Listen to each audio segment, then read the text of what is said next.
Hello gamers! Alec Alger the SideQuest Gamer here, and happy second day of Hanukkah to my Jewish viewers out there.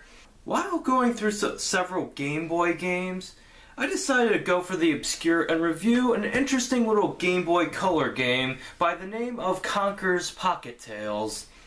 This is a game that even fans of Conker's Bad Fur Day have never even heard of. And there's a reason why it's forgotten. So let's roll the footage and check it out. I admit, it's been quite a while since I last reviewed a Game Boy or Game Boy Color game, with the last being my 8th review, which was Oddworld Adventures 2. I tend to review console games since they have a more elaborate development history, and it's rather unfair to give a negative review to the likes of the Game Gear Sonic the Hedgehog 2, or the Game Boy Castlevania The Adventure, since handheld game developers were still trying to get the gist of screen size and system limitations. However, Conker's Pocket Tales was released in 1999 and well into the age when not only developers got the gist of developing for handhelds, they mastered it with the likes of Metal Gear Ghost Babel, and of course the Pokemon games. So Conker's Pocket Tales stars the anthropomorphic squirrel Conker, who was well known from Diddy Kong Racing for the Nintendo 64, as well as his cult classic Conker's Bad Fur Day. But unlike Conker's Bad Fur Day, this game is very kid-friendly and was 2 years before that adorable squirrel became an alcoholic, self-centered deviant. This game was developed by the talented Rare and published by Nintendo, but did you know that this game was originally meant to be a tie-in for a canceled game for the Nintendo 64? Rare originally planned a collectathon game like Banjo-Kazooie, simply called 12 Tales Conker 64, and it was going to be very kid-friendly, but the developers wanted to change it because of several factors actually. One involved accusations that Rare is a kiddie game developer, so they fought back by making the most mature game with a cute little squirrel. Another was that they wanted to appeal to an older audience, and that 12 Tales would be released around the same time as Banjo-Kazooie in 1998. So either way you look at it, Conker's Pocket Tales is a product of the original plan. I mean, it does have that collectathon feel, and you do explore other levels with different themes. So it was originally going to be released around the same time as Banjo-Kazooie, but they reset development to turn it into Conker's Bad Fur Day, but they still wanted to make something for the kids, so Conker's Pocket Tales came out for the Game Boy Color, and there's a reason why it went into obscurity. The story involves Conker and his girlfriend Barry, who is a lot smaller and a different color than her Bad Fur Day counterpart. And they're at Conker's house because it's Conker's birthday. But then the evil acorn jumps out of the ground for the sake of being evil, kidnaps Barry, and scatters all of Conker's presents throughout the world. So, Conker has to rescue her while recovering all the scattered presents. The evil acorn never specifies why, but for some reason he really hates Conker. And if you think he's foreshadowing as to why he hates Conker, you're not going to find it in this game.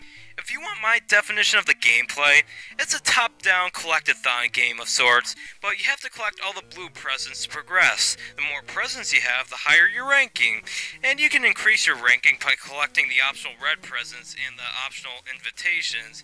And if you're wondering, why increase your rank? Well, the higher your rank, the more health you start out with after a game over, which will really come in handy in the final level. Trust me. There are enemies and bosses that stand in your way, but the only weapon you have is a simplistic slingshot, and believe me, none of the enemies are hard to kill. Well, except for the annoying wind-up mice that you have to stomp on. The music's pretty good, and the graphics were good for its time, but they did not age that well. But the gameplay is the dictionary definition of simplistic. I mean, the story's basic, there's little gameplay variety other than the easy shooting target mini-games, the box puzzle, stomp on the switches puzzles in order to, as well as the kill all enemies to progress situations. The controls are okay. I'm not a fan of the button layout. I mean, if you want to run, you have to tap the directional button twice really fast. Why couldn't Conker always be running? No one wants to walk slowly. Although, some of the mini-games have awkward controls, like the boat race. The swimming and the 75-yard dash races have awkward and unresponsive controls. You have to continually press left and right on the D-pad to run or swim, but because your thumb's too slow, You'll have to flip the Game Boy upside down and put your two fingers on the left and right buttons to run as fast as possible. Press B to fire your slingshot and A to jump. Well, that's traditional, but when you finally get a diver's mask, you have to press select to dive into the deep section of the water. That's not too bad, but it seems like the game is trying too hard, and I just find the control layout disorganized as a result, especially when in order to save, you have to press start and then select. They could have just added an option in the start menu labeled save game, but that's just a minor nitpick. The game is pretty easy. In fact, sometimes it's too easy. Sure, there's cheap enemy hit detection, but it's pretty easy to avoid itself. The bosses never put up much of a fight, and their attack patterns are easy to recognize. I want to know how hard the fight with the evil acorn is? Not hard at all, because there is no final boss, since you go into the last dungeon and rescue Barry, and then the evil acorn just activates the self-destruct mechanism for the dungeon rather than fight Conker, and the only challenge is getting out of there in time, in which the evil acorn does not do, and the evil acorn is thrown into space when the dungeon explodes, and he's stranded in space for 15 years now, since it's 2014, and the game was released in 1999. It's disappointing since the evil acorn was really annoying and I really wanted to crack him. But no, his demise is his own doing. Sure, he vows revenge, but in Conker's Bad Fur Day, he's not seen in the game nor mentioned, and knowing Barry in that game could care less about Conker despite him saving her from the exploding catacombs, it's possible that Pocket Tales was wiped out of continuity. But warning, the game stops being easy by the time you reach the temple and the catacombs, because then they spike in difficulty. So overall, as charming as it is, I have no choice but to give this game a 66 out of 100.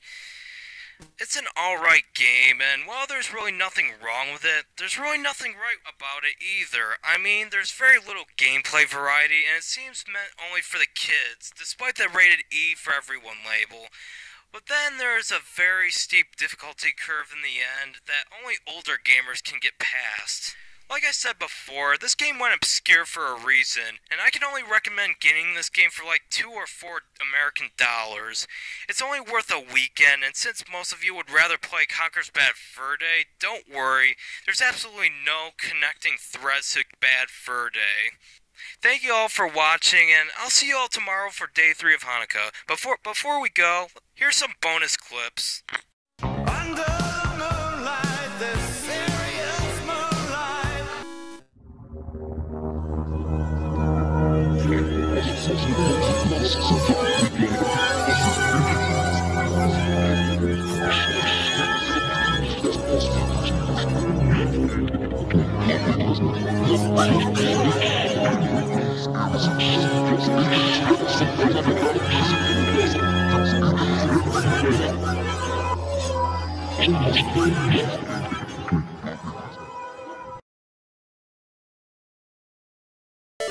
That's it for the bonus clips. Thank you all for watching, and remember to stay awesome.